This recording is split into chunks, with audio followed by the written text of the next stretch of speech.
तो जैसे कि हमने लास्ट एपिसोड के अंदर देखा था, युवान जी के प्रोफेशन को देखने के बाद में गुवानिया जो होती है वो बहुत ज़्यादा हैरान रह जाती है। हैरान होते हुए युवान जी से बोलती है कि 1 मिनट, क्या तुम नाइट कोड हो? जो सुनकर युवान जी जो होता है वो भी हंसने लगता है। हंसते हुए गुवानिया से बोलता है कि हाँ बिल्कुल, मैं एक नाइट कोड हूँ। जो सुनकर गुआनिया जो होती है वो भी थोड़ा फनी सा फेस बनाकर बोलती है कि अब समझ में आया कि स्क्वाड लीडर जो थे वो इतने ज़्यादा खुश क्यों थे। असल में उसकी खुशी का कारण कुछ और नहीं बल्कि तुम ही थे, क्योंकि उन्होंने तुम्हारे जैसे एक नाइट कोड को ढूंढ लिया। और अब इतना बोलकर गुआनिया जो होती है वो युवान जी के चेहरे को पकड़ लेती है, जिसका युवान जी का चेहरा लाल हो जाता है। और जो गुआनिया होती है उससे बोलती है, बच्चे आज से हमारी टीम के अंदर भी एक नाइट गार्ड जो है वो आ चुका है, लेकिन मैं तुम्हें एडवाइस दूंगी कि तुम्हारे लिए सही रहेगा कि किसी लड़की के चक्कर में पड़कर बेफालतू के किसी दूसरी फैक्शन के अंदर मत चले जाना। याद रखना, अगर तुमने ऐसा किया तो ये चीज़ तुम्हें काफ़ी बड़ी मुसीबत में जो है वो डाल सकती है। जो सुनते के साथ ही युवान जी जो होता है वो हंसते हुए उसे बोलता है कि नहीं नहीं, मैं आपको छोड़कर कभी भी नहीं जाने वाला। अगर मैं जिंदा रहा तो मैं सिस्टर गुवानिया को ही बिलोंग करूंगा, और अगर मैं मर भी गया तो जो मेरा गोश्त है वो आपके साथ में ज़िंदगी भर रहेगा। जो सुनकर गुवानिया जो होती है वो मुस्कुराते हुए बोलती है कि सच में तुम्हारी बातें मुझे काफ़ी ज़्यादा पसंद आती है, लेकिन यहाँ पर एक चीज़ जो है वो काफ़ी ज़्यादा अजीब है। तुम्हारा लेवल जो है वो 0 है, लेकिन अगर नॉर्मली देखा जाए तो जिस टाइम पर हम अपना जो ट्रायल क्विस्ट होता है उसे कंप्लीट कर देते हैं तो हमारा लेवल जो होता है वो 1 हो जाता है, जिसका मतलब कि तुम्हारा लेवल 1 होना चाहिए था। और अभी इतना बोलते के साथ ही गुवानिया जो होती है वो अजीब सा फेस बना लेती है, क्योंकि उसे दिखाई देता है कि युवान जी का ट्रायल क्विस्ट जो होता है वो असल में यूलिंग टनल होता है। और अब यूलिंग टनल का नाम सुनते के साथ ही तो जो गुवानिया होती है वो भी घबराने लगती है, और घबराते हुए अपने मन में सोचती है कि आखिर इसे यही डंजन क्यों मिला। और अब इतना सोचकर गुवानिया जो होती है वो हैरान होते हुए जो युवान जी होता है उससे बोलती है कि मुझे एक बात बताओ, तुम्हारा ट्रायल स्पिरिट रियलम जो है वो असल में यूलिंग टनल है? जो सुनकर युवान जी भी हाँ बोल देता है। और जो युवान जी होता है वो अपने मन में सोचता है कि सिस्टर गुवानिया के एक्सप्रेशन जो है वो बिल्कुल भी सही नहीं लग रहे हैं। क्या इसका मतलब ये हो सकता है कि इस डंजन के साथ में कुछ गड़बड़ है? और अब इतना सोचकर युवान जी जो होता है वो गुवानिया से बोलता है कि इस ट्रायल से रिलेटेड मैं आपसे कुछ चीज़ें जो है वो पूछना चाहता था। पक्का इस डंजन को कंप्लीट करने के लिए आपके पास में कुछ गाइडेंस तो होगी ना? और उसके इतना बोलते ही गुवानिया का एक और टीममेट जो होता है वो भी वहाँ पर आ जाता है, जिसका युवान जी भी उसकी तरफ देखने लगता है, लेकिन तभी वो बहुत ही अजीब सा फेस बना लेता है, जो देखने के बाद में युवान जी जो होता है वो गुस्से में चिल्लाते हुए बोलता है कि आखिर तुम ऐसा रिएक्शन क्यों दे रहे हो? और अब इतना बोलकर युवान जी जो होता है वो घबराते हुए अपने मन में सोचता है कि इसे देखकर ऐसा लग रहा है जैसे कि ये मुझे बहुत ही ज़्यादा सिंपैथी भरी निगाहों से देख रहा हो। 1 मिनट, मुझे ये मत कहना कि इन्हें ऐसा लगता है कि मैं बहुत ही ज़्यादा अनलकी हूँ। और युवान जी की तरह सोचते के साथ ही गुवानिया जो होती है वो युवान जी से बोलती है कि तुम यहीं पर ही इंतज़ार करो, मैं जरा स्क्वाड लीडर से मिलकर आती हूँ। और अब इतना बोलते के साथ ही वो वहाँ से जाने लगती है। वहाँ से जाते हुए जो तीसरा मेंबर होता है उसे बोलती है कि ब्रदर वैंग टाई, आप इसका ध्यान रखो। जो सुनकर वैंग टाई जो होता है वो युवान जी से बोलता है कि ठीक है, मेरे साथ में चलो। और उसकी इतना बोलकर युवान जी जो होता है वो अपने मन में सोचता है कि सिस्टर गुवानिया के इस तरह से जाने के कारण पता नहीं क्यों मुझे डर वाली फीलिंग आ रही है।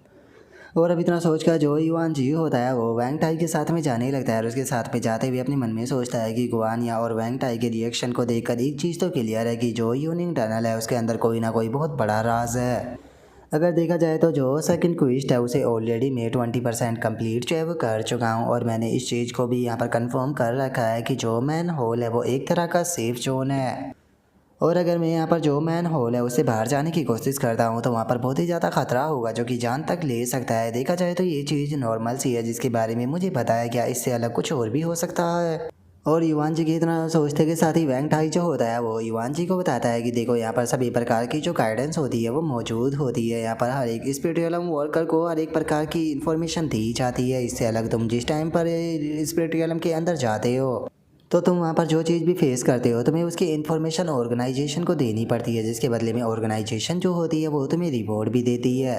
और अब इतना बोलकर वैंग टाई जो होता है वो युवान जी की तरफ लेफ्ट ऑफ करते हुए उससे बोलता है कि लेकिन अगर जो यूलिंग टनल है उसकी बात की जाए तो वो बाकी स्पिरिट रियलम के मुकाबले बहुत ज़्यादा अलग है, तुम खुद इसे रीड कर सकते हो। जो सुनकर युवान जी भी ओके बोल देता है। और अब जो युवान जी होता है वो सबसे पहले जो नाइट वंडर शोंगहाई होती है वो उसके यहाँ पर इन्फॉर्मेशन देखने लगता है, जहाँ पर कि वैंग विलेज रियून्स के बारे में बताया जाता है, जो कि सी रैंक का क्विस्ट होता है, जिसकी यहाँ पर सर्वाइवर जो होती है वो बहुत ज़्यादा कम होती है।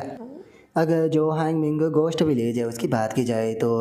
विलेज के अंदर यहाँ पर उल्टे लटके हुए जो भूत होते हैं वो देखने के लिए मिलते हैं, और गांव के बाहर यहाँ पर बहुत सारी कब्रें हैं जिनसे कि जो प्रेत है वो गांव के अंदर आते रहते हैं। और जो लटके हुए भूत होते हैं उनसे बचने के लिए जो प्लेयर होते हैं उन्हें उल्टा लटकना होता है, या फिर जो कमजोर दिल वाले होते हैं वो बस प्रयत्न कर पाते हैं और आधी रात के टाइम पर ग्रेव के अंदर से सभी प्रेत जो होते हैं वो गांव के अंदर आ जाते हैं। इसी कारण उस टाइम पर बहुत ज़्यादा खतरा जो होता है वो बढ़ जाता है, जिसका उस खतरे से बचने के लिए जो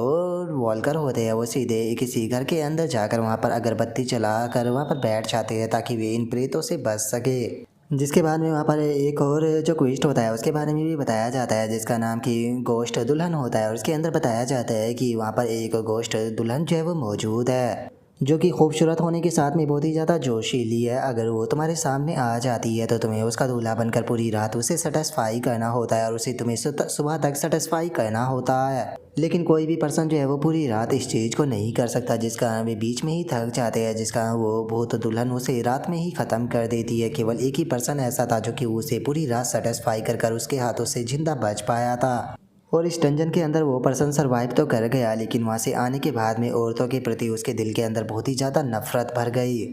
जो देखकर अब युवान जी जो होता है वो अपने मन में सोचता है कि देखा जाए तो ये टास्क जो है वो देखने में बिल्कुल भी सिंपल जो है वो नहीं है, क्योंकि इन टास्कों के अंदर लाइफ का भी खतरा है। स्पेशली अगर जो ये गोश्त बहू है इसकी बात की जाए तो इसके सामने सर्वाइव करने के लिए तो यहाँ पर जो आयरन स्टेमिना है वो चाहिए होगा। बाकी दूसरे जो क्विस्ट है उनके अंदर जहाँ सर्वाइव करने के काफ़ी ज़्यादा हाई चांस है, लेकिन इसके अंदर बहुत कम चांस है। अगर यहाँ पर जो ट्रायल होते हैं उसके यहाँ पर मिनिमम रैंकिंग की बात की जाए खतरे की तो वो 1 होती है, और वहीं अगर जो यूनिक टनल है उसकी बात की जाए तो यहाँ उसकी जो रैंक है वो S है। लेकिन यहाँ पर मुझे इस चीज़ को देखकर थोड़ा अजीब लग रहा है, क्योंकि यहाँ पर जो मेरा पहला टास्क था उसे कंप्लीट करने के कारण यहाँ पर उसके अंदर का जो खतरा था वो बिल्कुल जो ये वैंग विलेज है इसी की तरह था, तो फिर आखिर वो S रैंक का डंजन कैसे हो गया, ये चीज़ काफ़ी अजीब है। और अब इतना सोचकर युवान जी जो होता है वो यूलिंग टनल की जो पेज होता है उसे ओपन कर लेता है, जहाँ पर कि बताया जाता है कि यूलिंग टनल जो है उसकी डिफ़िकल्टी जो है वो अननोन है, क्विस्ट रिक्वायरमेंट भी अननोन है। इसका जो पहला इंसिडेंट था वो एक कंस्ट्रक्शन के टाइम पर हुआ था, जहाँ पर कि 12 वर्कर जो थे वो एक्सीडेंटली स्पिरिट रियलम के अंदर इंटर जो है वो कर गए थे, जिसमें से केवल एक ही जो है वो सर्वाइव कर बाहर निकल पाया था। लेकिन 36 घंटे के बाद में वो भी दोबारा से उसके अंदर चला गया और उसकी मौत हो गई। और हम देखते हैं कि वहाँ पर नीचे रेड शब्दों में एक वार्निंग लेटर भी लिखा होता है, जिसके अंदर कि बताया जाता है कि ये स्पिरिट रियलम जो है वो बहुत ही ज़्यादा डेंजर है, क्योंकि आज तक इसके अंदर से कोई भी सक्सेसफुली जिंदा बचकर नहीं आ पाया। जिसका जो यूनिक टनल है उसके अंदर किस प्रकार का खतरा है इसकी भी कोई सही इन्फॉर्मेशन या रिकॉर्ड जो है वो मौजूद नहीं है। और अब इस चीज़ को देखते के साथ ही तो जो युवान जी होता है उसे भी बहुत तगड़ा झटका लगता है, और वो अपने मन में सोचता है कि क्या इसका मतलब ये नहीं हो गया कि यूलिंग टनल के अंदर से आज तक कोई भी जिंदा बचकर नहीं आया। और अब युवान जी की इतना सोचते के साथ ही हमारा व्यू जो होता है वो लीडोंग के ऊपर आ जाता है, जो कि आराम से जो शिकार होती है उसे फूंक रहा होता है और शिकार फूंकते हुए बोलता है। ज़्यादातर जो यंग बच्चे होते हैं जो कि न्यूली प्रमोट होते हैं, अपनी अचीवमेंट को देखने के बाद में भी लोग बहुत ही ज़्यादा एरोगेंट हो जाते हैं। लेकिन सच में मुझे इस चीज़ के ऊपर यकीन नहीं हो रहा कि एक नाइट गॉड जिसका कि बैकग्राउंड पूरी तरह से क्लीन है वो खुद चलकर इस टाइम पर हमारे पास में आया है। ऐसा लग रहा है कि जैसे कि खुद हेवन हमारी मदद करना चाहता हो। और अब इतना बोलते के साथ ही वो थोड़ी देर पहले की बात को याद करता है, जहाँ पर कि ली डोंग ने एक बंदे को कॉल की होती है और उसे बोलता है कि कैंट्रोनियन तुम इस बात के ऊपर यकीन नहीं करोगे कि मैंने एक नाइट गॉड को रिक्रूट किया है, इसीलिए आज से हमारे पास में भी एक नाइट गॉड जो है वो हो चुका है। जो सुनकर वो दूसरा बंदा जो होता है वो बोलता है कि स्क्वाड लीडर ली डोंग सच में तुमने बहुत ही ज़्यादा अच्छा काम किया है। अभी के अभी मैं ऑर्गेनाइजेशन के अंदर ये चीज़ जो है वो सबमिट कर देता हूँ। मुझे पक्का यकीन है कि इसके लिए तुम्हें बहुत ही ग्रेट मेरिट जो है वो दी जाएगी। और अब इस बात को याद करने के बाद में जो ली डोंग होता है वो बोलता है कि सच में यहाँ पर मुझे तो अभी से ही ये चीज़ जो है वो महसूस होने लगी है कि हमारी जो टाइगर गार्ड है इसकी यहाँ पर फ्यूचर बहुत ज़्यादा ब्राइट होने वाला है। और ली डोंग के इतना बोलते के साथ ही अचानक से जो गुआन यहाँ होती है वो गेट में लात मारकर अंदर आते हुए बोलती है कि स्क्वाड लीडर एक बहुत ही बुरी न्यूज़ है। और अब गुआनिया को ऐसे देखने के बाद में जो ली डोंग होता है वो गुआनिया से बोलता है कि गुआनिया क्या हो गया, तुम्हें देखकर ऐसा लग रहा है कि जैसे कि तुम काफ़ी ज़्यादा परेशान हो। जो सुनते के साथ ही गुआनिया जो होती है वो उसे बताती है कि ये मैटर जो है वो युवान जी से जुड़ा हुआ है, क्योंकि युवान जी का ट्रायल स्पिरिट रियलम जो है वो कुछ और नहीं बल्कि यूनिंग टनल है। और अब यूलिंग टनल का नाम सुनते के साथ ही तो जो युवान जी होता है उसके मुंह से उसकी जो ड्रिंक होती है वो भी बाहर आ जाती है, और वो हैरान होकर चिल्लाते हुए बोलता है कि क्या कहा तुमने, यूलिंग टनल।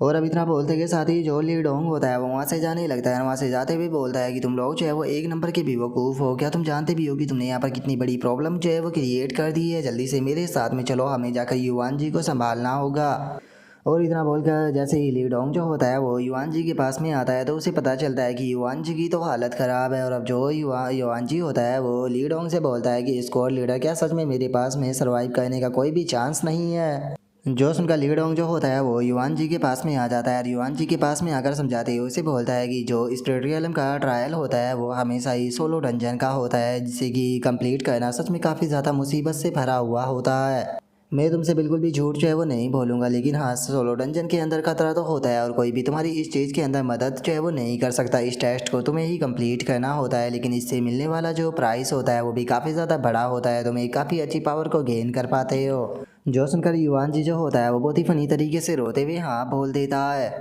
तभी जो ली डोंग होता है वो युआन जी से बोलता है कि लेकिन युआन जी तुम्हें चिंता करने की कोई ज़रूरत नहीं है, मैं जितनी हो सके तुम्हारी मदद करने की कोशिश ज़रूर करूँगा। मैं यहाँ पर अपने जो हाई सीनियर है उन सभी को इस बारे में रिपोर्ट करूँगा ताकि हमें यूलिंग टनल जो है उसके बारे में ज़्यादा से ज़्यादा इन्फॉर्मेशन तुम्हारे लिए मिल सके, नहीं तो कोई भी तुम्हें बचा जो है वो नहीं पाएगा। सबसे पहले तो तुम जो यूनिंग टनल के अंदर तुमने एक्सपीरियंस किया है उस सभी को लिखना शुरू कर दो पूरा डिटेल के साथ में, ताकि उसके बारे में और अच्छे से समझा जा सके। जो सुनकर युआन जी जो होता है वो भी हाँ बोल देता है। तभी ली डोंग जो होता है वो बोलता है कि ठीक है अभी के लिए तुम घर जाओ, जैसे ही मुझे कोई न्यूज़ मिलेगी तो मैं तुम्हें अपडेट कर दूंगा, तुम अभी के लिए अपना ख्याल रखना। जो सुनने के बाद में युआन जी भी उसे शुक्रिया था बोल देता है। तभी ली डोंग जो होता है वो गुवानिया से बोलता है कि गुवानिया मैं चाहता हूँ कि तुम जो युआन जी है उसे घर तक छोड़ कर आओ। जो सुनकर वो भी ओके बोल देती है, जिसके बाद में अब युआन जी जो होता है वो भी वहाँ से घर के लिए जाने लगता है। और तभी युआन जी जो होता है वो रुकते हुए जो गुवानिया होती है उससे बोलता है कि सिस्टर गुवानिया ये आखिरी बार नहीं है जब मैं आपको देख रहा हूँ। अगर मैं जो स्पिरिट रियलम है उसके अंदर मर भी जाता हूँ तो मैं घोस्ट बनकर हमेशा आपके साथ में रहूँगा, जैसा कि मैंने आपसे पहले कहा था। और अब युआन जी की इस बात को सुनकर जो गुवानिया होती है वो भी हंसने लगती है, रास्ते में बोलती है कि चिंता मत करो, मैं भी तुम्हारे लिए जो खिड़की है वो खोल कर रखा करूँगी ताकि तुम घर के अंदर आ सको। जो सुनते के साथ ही अब जो युआन जी होता है वो भी काफ़ी फनी सा फेस बनाकर कार की तरफ जाने लगता है और वो कार के अंदर बैठ जाता है। और अब जो गुआन यहाँ होती है वो युआन जी से बोलती है कि तुम्हें चिंता करने की कोई ज़रूरत नहीं है, स्क्वाड लीडर जो है वो जितना ज़्यादा हो सके तुम्हारी मदद करने की कोशिश करेगी, लेकिन मैं बस तुम्हारे लिए दुआ ही कर सकती हूँ।